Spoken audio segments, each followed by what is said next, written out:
தொகுதியிலுமே வந்து பாஜக வரல இல்லையா? ஆனா அவங்க ஆட்சிக்கு வந்துட்டாங்க.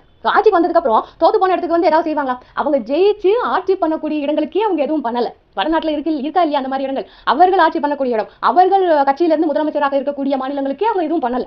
நம்ம வந்து அவங்க தோக்கடிச்சு அனுப்பியிருக்கோம். நம்மளுக்கு எப்படி பண்ணுவாங்க? பண்ண மாட்டாங்க இல்லையா? லாஜிக் கரெக்டா தான் இருக்கு. ஆனா இந்த தடவை அவங்க வின் பண்ணாங்கன்னா தமிழ்நாட்டு காலி, அது மட்டும் உறுதி.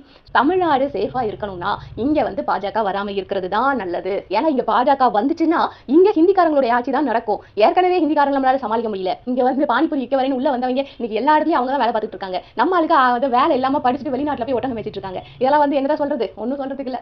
சூதானமா இருந்துக்குவோம். ஜெயிச்சா பாப்போம், ஜெயிக்கலைன்னா அவ்வளவுதான். அது வடிவேல் சொல்லுவாங்கல்ல, இருந்தா ஊருக்கு இல்லைன்னா சாமிக்கு அப்படின்ற மாதிரி. வந்தா பாப்போம், வரலைனாலும் ஓகே பாப்போம். எப்படி இருந்தாலும் நம்மளுக்கு தான் சூழ்நிலை கிடையாது. நம்ம வந்து அப்படியே தான் இருக்க போறோம். ஏப்ரல் 19ஆம் தேதி மறக்காம எல்லாரும் ஓட்டு போட்டுருங்க. அந்த விஜய் படத்துல சொன்ன மாதிரி முக்கியமான வேலையே இருந்தாலும் விட்டுட்டு போய் ஓட்டு போடுங்க. ஓகேவா?